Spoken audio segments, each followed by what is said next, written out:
Ce thème a été tiré pour rappeler qu'au début du chapitre 16, Jésus parle franchement à ses apôtres, à ses disciples, ses apôtres d'hier et à ses disciples d'aujourd'hui, en leur disant ce qui va se passer pour eux. C'est-à-dire qu'ils vont être malmenés, qu'ils vont être persécutés, qu'ils vont même peut-être être tués pour certains. Et à la fin de ce chapitre 16, il revient sur le thème qui a été retenu sur ce verset où il les appelle au courage en leur disant qu'il a vaincu le monde.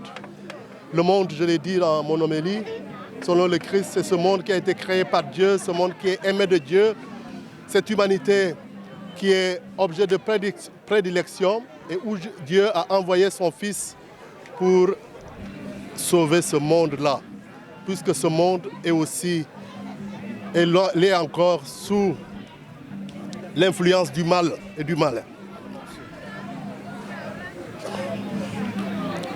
Sous l'influence du mal et du malin.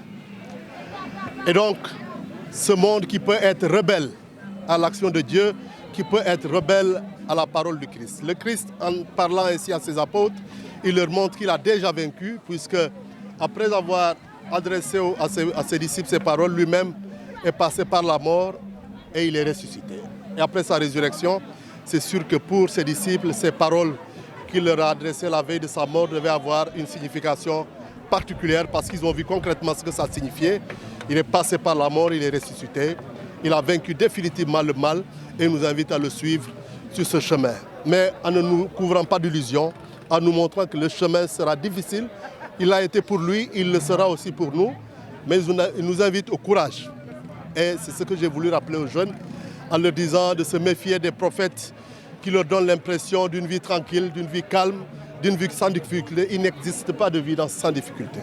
Mais c'est que dans les moments les plus difficiles, même dans les moments de souffrance, nous devons nous souvenir que le Seigneur est là, qui nous aime et qui nous aidera à être vainqueurs comme il l'a fait pour Jésus, son Fils. Cette interpellation, c'est d'abord par rapport au contexte actuel. Nous avons vu ce qui s'est passé ces jours-ci dans notre région.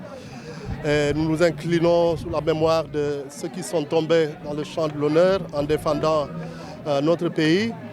Et ça a été aussi l'occasion, puisque hier, les jeunes ont été entretenus sur la question de la drogue et ses conséquences par un spécialiste, le professeur Benoîtine, qui non seulement est spécialiste de ces questions, mais qui a notre région comme lieu de travail, lieu d'enquête. Donc ce qu'il dit correspond réellement à ce que nous vivons ici. Et pour nous, voilà pourquoi j'ai félicité le directeur des œuvres pour ce choix, pour nous sensibiliser les jeunes de notre région, c'est sensibiliser sur les défis que constitue la drogue pour notre région aujourd'hui et pour notre jeunesse si on veut que notre avenir puisse être bâti sur du solide. La drogue, tout comme les alcools, consommés de façon excessive, amène à vivre dans l'illusion. On ne peut pas construire son avenir en s'enfermant dans la drogue, en s'enfermant dans l'alcool. Voilà pourquoi j'ai tenu à attirer l'attention des jeunes par rapport à tous ces risques qui doivent être pris au sérieux, pour que leur avenir ne soit pas compromis. Je suis fier de cette jeunesse qui a répondu et j'espère que les appels qui ont été lancés vont être entendus et vécus réellement. Parce qu'une chose est de lancer un appel, une autre est que chacun s'en fasse un devoir, une mission de répondre parce que l'appel est lancé pour le bien de tous. D'abord pour le bien des jeunes et pour le bien de notre pays. Donc je suis revenu sur l'appel que j'avais lancé l'année dernière aux jeunes par rapport au travail, par rapport à la terre, en revenant sur l'échange que j'ai eu avec le Premier ministre, M. Ousmane Sonko, qui me disait qu'il aurait rajouté dans mes armoiries un petit tracteur à côté du Kajandou, et j'ai trouvé qu'il avait tout à fait raison.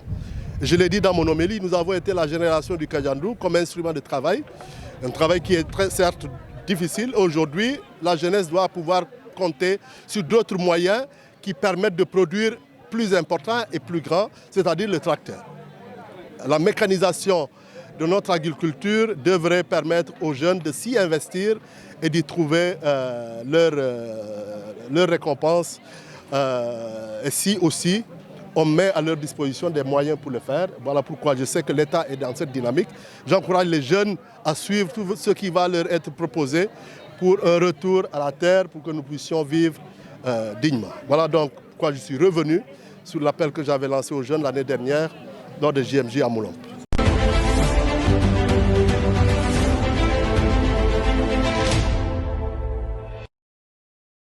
Alors nous savons que le contexte actuel, que ce soit au niveau international, national et même au niveau local, le contexte économique, social et même politique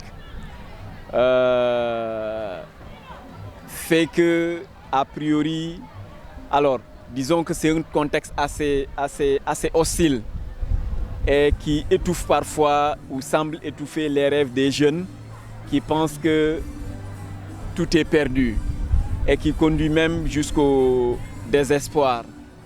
Alors que avec la foi et vraiment la foi seulement, cette éducation religieuse, que ça soit chrétienne comme musulman, les jeunes de façon générale, nous devons faire face aux épreuves de la vie. Et tout est possible, rien n'est perdu et il faut qu'on accepte juste d'intégrer la souffrance dans nos épreuves.